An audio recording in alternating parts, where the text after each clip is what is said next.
Amazing grace, how sweet the sound that saved a wretch like me. Hi, and welcome to Straight Talk About God video. I'm Jack. Now, this is in the NS series, which is a series of new essays from my website, which currently is under repair. Crazy Christ. Ooh. You see, the evidence shows that Buddha was a fraud. Also, Mohammad was a mental case, and he claimed that his hallucinations were visions from God. See, now I want you to focus on what you felt when I said that. Okay? And I'm sure you felt at least resistance. Maybe even outrage. Yeah? Why? Because to negate those two respected men means making all of Buddhism and Islam a lie. Huh? Well, have you ever heard critics of Christianity call Christ a fraud? Ever hear Christ characterized as a mental case?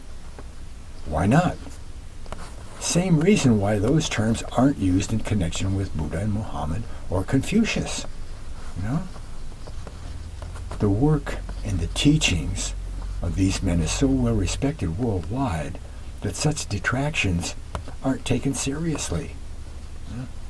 People will immediately counter with those millions of Buddhists who have helped so many people can't be acting on some fraudulent system. Or they might just punch your nose. I've not heard anyone refute Jesus' existence. Okay? I've heard some say that there isn't any concrete evidence, but they don't go as far as to demand that Jesus never lived. Okay? Of course, this opinion is reached by excluding the Bible as a historically viable record.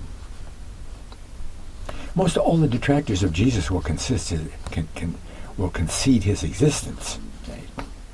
Well, given his existence, was Jesus a man or an android or whatever? Huh? See?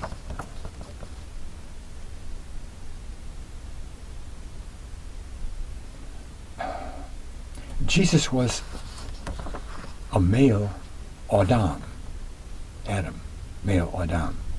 That's the Hebrew word for Adam, for a human being, right? See, Adam wasn't his name, it was what he was. Right? Well, once historically established, Jesus becomes, indeed must become, a good and wise teacher. We must ignore most, capital M-O-S-T, most of what he said. And I guess you know that Jesus had more to say than just his Sermon on the Mount. Right? When you collect the body of Jesus' sayings, right, you'll find a large majority of the statements above and beyond the call of humanity. And we generally reject people whose talk smacks of the supernatural. Right? I mean, we're sure that humans can only guess at the eternal or the supernatural. Well, nobody really knows what heaven is like. That's an apt remark. Maybe you've heard that. You can't know about God. Oh, yeah. Well, what are our sources for Jesus' life? His sayings and his actions. There aren't a whole lot. You know, the Bible, of course, Dead Sea Scrolls, Josephus, first century historian, and maybe a few other small places. There's even a hypothetical Q document, which scholars say is a now lost list of Jesus' sayings, perhaps taken down by Matthew. And that's about it. But whatever the source, we find Jesus saying and doing pretty much the same things. But what we have to keep firmly in mind is, for later, is that all, capital A-L-L, all the detractors of Jesus will be found using those same sources. Well, parts of them, the parts that suit their argument. Right? And it's very important that we understand the reality of all of what Jesus said. And we aren't at any time to give some kind of spiritual or symbolic meaning to some of Jesus' statements.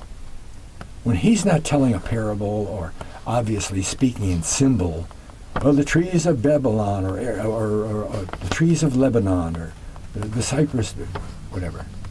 We have to take his statements at face value, No matter what our feeling is about his implausibility, when he says he knows or has seen what goes on in heaven, we must conclude that he's been there, right? We must not conclude that he's speaking symbolically or of some spiritual state of mind, that could be obtained by following his teachings or whatever. And this leads to some of the other things that Jesus said that are hard for us to hear from a mere human. What would you think if someone told you that they really were 2,000 years old? Except Mel Brooks, the 2,000-year-old man. How about that person if they said that they saw the supreme devil, Satan, fired from his heavenly job? Sure, you might allow some very special people to say that they had visions of such things, but not the actual experience, right? And neither would anyone persuade us that he or she had the authority to let us off our bad behavior, including lying or theft or adultery or even murder. Even a Supreme Court justice would be immediately impeached if, based solely on his own authority, he pronounced somebody forgiven of some big crime. Oh, that's okay. I forgive you. Go back to work. Mere humans don't have the right to forgive other people's misuse of others, right? Well, there's more. See, Jesus went as far as to tell us that he was the center of the religious universe. Whoa, no forgiveness, impropriety, no fulfillment of our spiritual longing, no chance at gaining immortality, which the human race has always sought for, right? None of that could be attained without his involvement. He went on about the Father and put him in charge of the world. I am the way, truth, light, rest, and even more. Right? He sounded like Caruso warming up, me. He even said that his death would be enough to fix all the things that were wrong with humanity. Anyone basing his life on such sayings would have to be as complete a fool as the one making the statements, given that the statements were made by a mere human being. Well, that's not the end of it. We might, by some stretch of the imagination, allow someone to say those things. What can it hurt? Let him babble on. Right? But were that same person to proclaim that he indeed was going to be killed, and then 3 days later would come back to life and you could come and see him, I'm sure that you or all humans would at least entertain some doubt, if not open derision of that person. But that's precisely what Jesus said. Come on, listen to this nut, right? He must have been crazy. You see, when a proper study of Jesus is done and all his sayings are digested, one finds more irrational talk than rational. He was always spouting supernatural stuff, just the way we speak of our daily routine. Okay? When we talk about the place we live, okay, we have a certain authority that pervades our speech, right? We talk like someone who knows. We're not uncertain about the color of the chair in the front room. Well, now let's contrast Jesus with the followers of Buddhism, etc. But remember, these are respected men whose followers have accomplished very positive things in history. Okay? Well, not until centuries after he said that he was nothing did the followers of Buddha make him divine. Okay? They claimed that he must have been divine to be able to say such things. Oh, no mere human could display such spiritual enlightenment. Buddha made no claims about himself, about his worth or his spiritual condition. Right? Same thing with Mohammad, based on his teaching and visions alone. He never claimed to have the inside track to God. And Confucius only offered a logically deduced method of dealing with the physical life. Didn't even want to know about the next one. Certainly Confucius never took on the divine stance that Jesus did. Jesus' acts and sayings are most like those that we'd expect from a charlatan or a demon. And there were the Pharisees, remember, that they said Jesus was an instrument of Satan. Right? It's really interesting how we might not totally be incredulous of someone calling themselves a devil if they were to make those kind of claims that Jesus made. It seems like we're ready to believe the darker magic sooner than we'd believe the magic of light, capital L. I know you might bump on the word magic, but you know what I mean. See, even Jesus' family, after many miracles, sought to lay hands on him, said it was insane. But Jesus must have been insane. He claimed that he would come back to life. Of all the improbable things he might have said, this was the least hearable by us. We know for sure that coming back to life 72 hours later is humanly impossible. Rave on, Lord. Most folks have the idea that real deep research or study isn't necessary when it comes to spiritual matters. Most spiritual things are right inside us. And we don't have to verify our insides.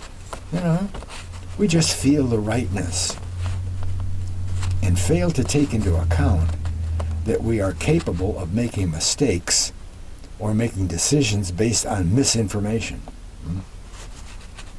Folks who are very careful and prudent in other areas of life have come to believe that they can get along trusting their eternal souls to some come-and-go feeling that they had.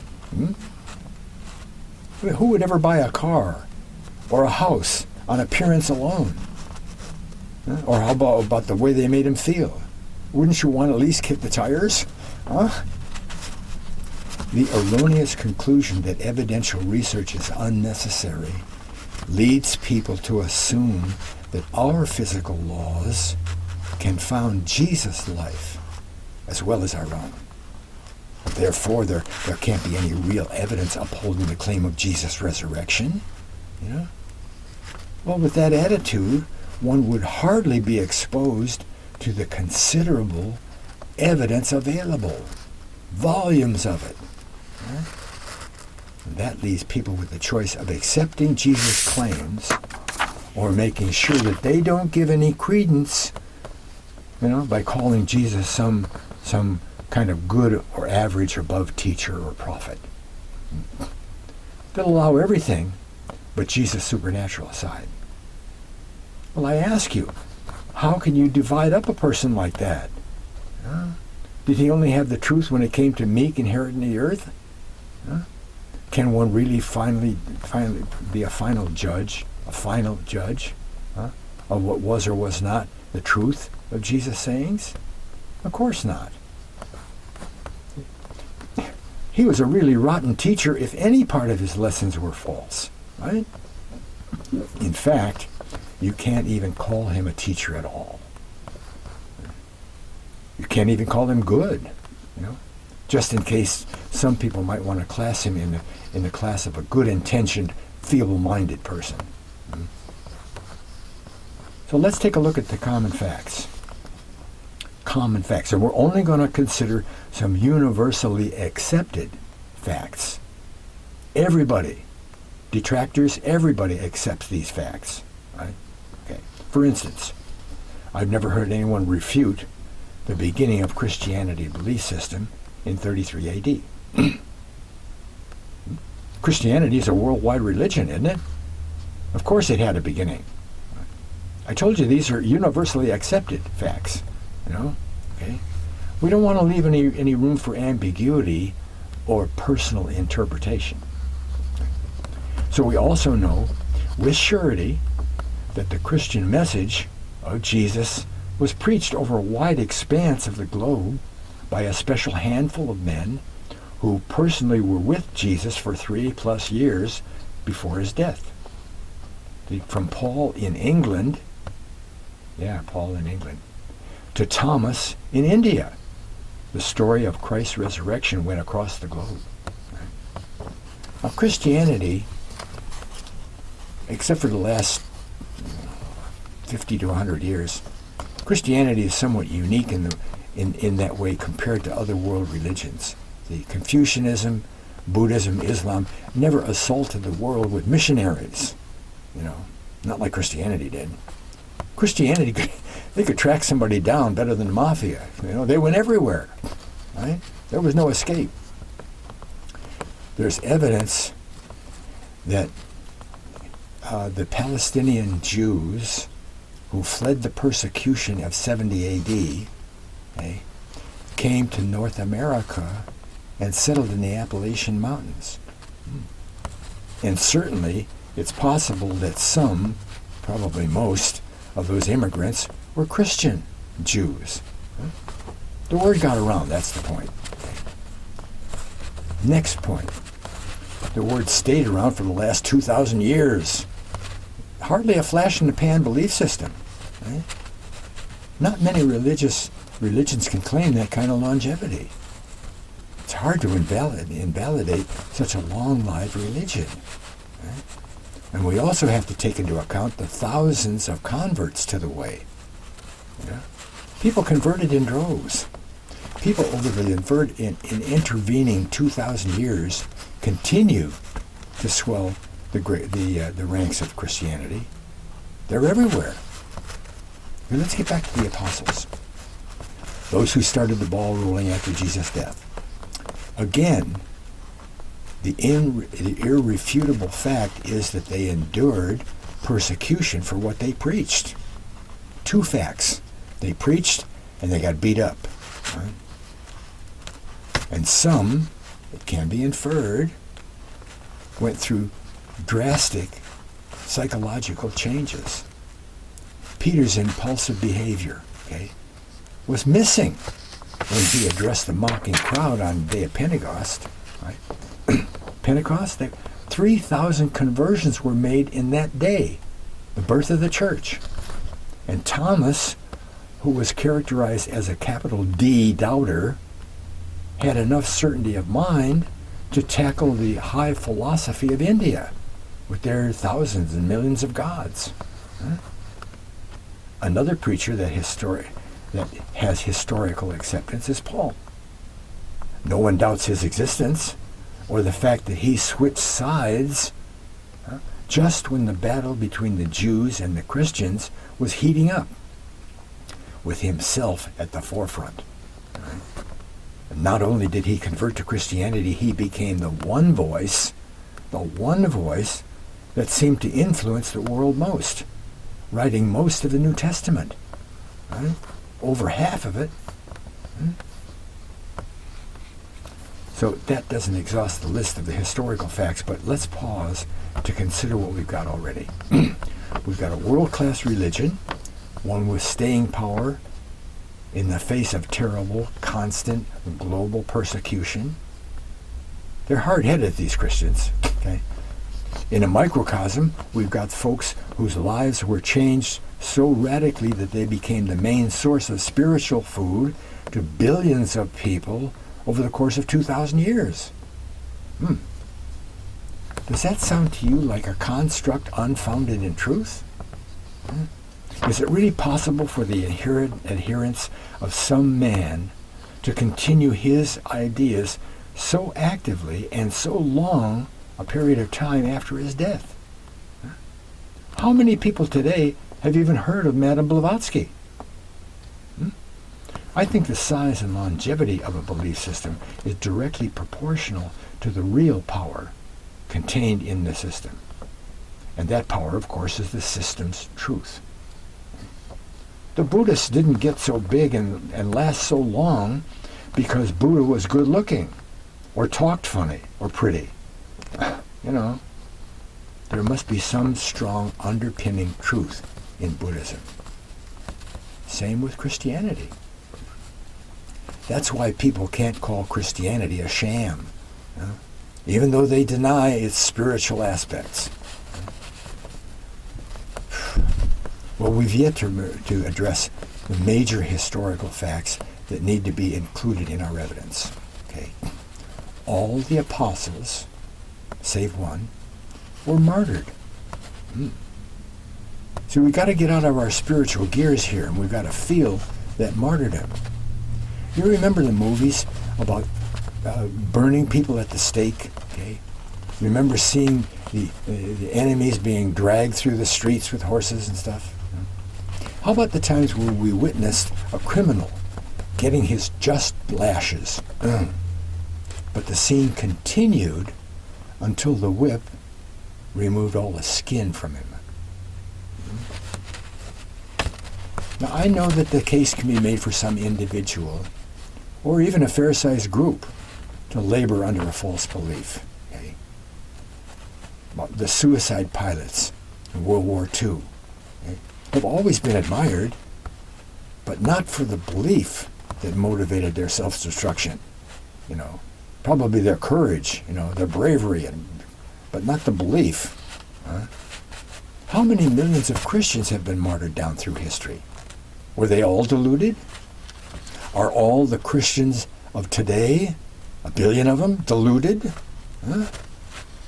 That they are just doesn't make any sense at all. Well, we're not through with the apostles. Right? Going back to the days when they started will be very instructive. Okay? For this scenario, we're going to take the position that most detractors of Jesus take. Detractors of Christianity, too. Jesus was a man. Men don't raise from the dead. Well, here's what that indicates. The apostles, for whatever reason, pumped up their story to the point that they declared Jesus had raised from the dead. He even sailed off into heaven. Now, we're going to go off stage and construct a scene, you know, like drama students do sometimes to give themselves a workable background for their character. But we're not going to include any dialogue. Okay. The scene opens with the apostles sitting around in a curtained room soon after the tomb of Jesus was found empty. They're cowed, probably by fear of the mentality of the mob that was pervasive in Jerusalem. They know that association with Jesus was more than frowned upon. Their talk mainly centers about how to escape the same fate that their missing teacher. Should they stay? Should they get away? What should they do? Well, they decide to lay low for a few weeks, maybe 49 days, until the whole thing cools down. These are troubled times, and people will soon forget. And then they can get back to fishing. Now, that would be a likely scenario if they really didn't know what happened to the body. Of course, as soon as the cool down period was over, that 49 days, they went out and confronted a jeering mob. So the scenario breaks down in a hurry. Okay? So we're going to try a different scene. Okay? This scene is right before the day of Pentecost. And again, the apostles are hunched around a table in that curtained room. You know. However, this time, they're firing questions at one another and critiquing the answers as they go. And finally, they settle on an implausible and yet irrefutable story.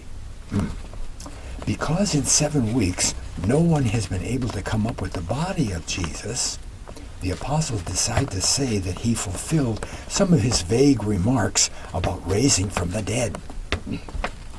They would even further cover their story by claiming that Jesus had ascended to heaven and unfortunately would not be able to be addressed in person. And further, they would stress, to appease the crowd, that he would return soon. Very tidy, even if almost unbelievable, possibly. See, but the movie doesn't end there, right? It goes on to show how these same frauds, liars, cheaters, frauds, one of whom quickly denied all ties with Jesus 3 times. They would be beat, imprisoned, and suffer horrible deaths. They even went to their martyrdom alone. Alone. Widely separated from each other. Maybe 4 or 5 of them that got caught at one time were martyred at the same time because they wanted to save face and went through with it, even though they were liars. But not alone. Who would know if they lied and said, "Oh, I lied. It wasn't the truth. We don't know what happened to him."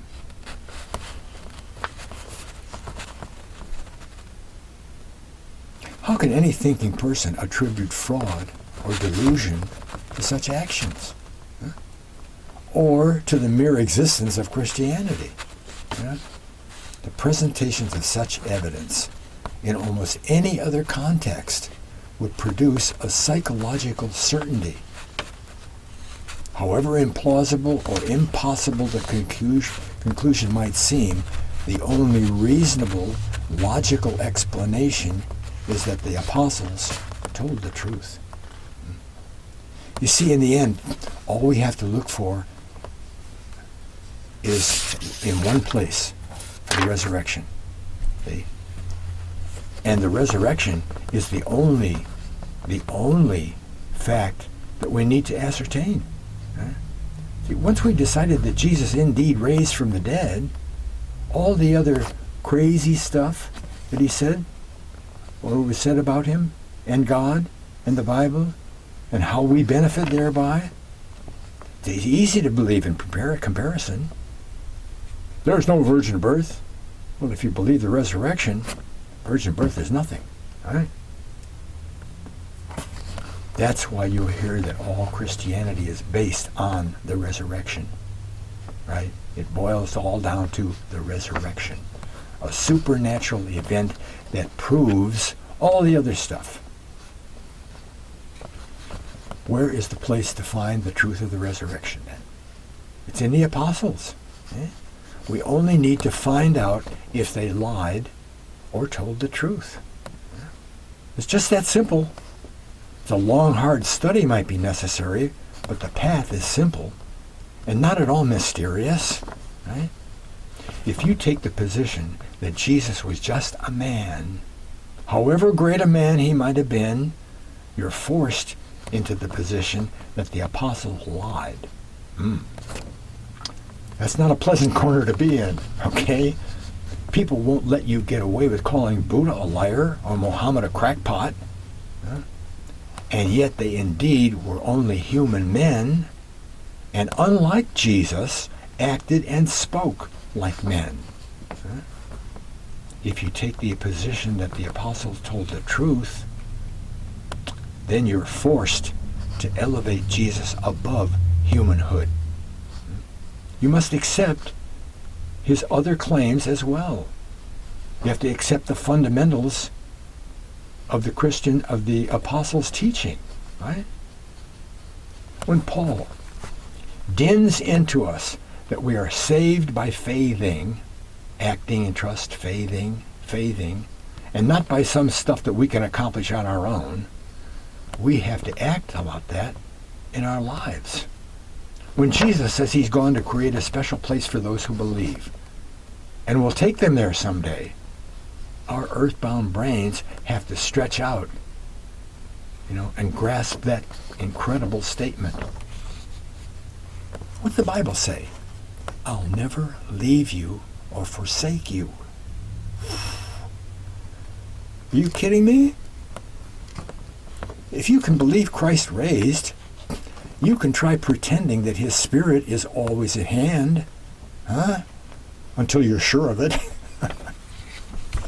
The gospel, good news, is not that God is alive, but that he's made us a way back to him.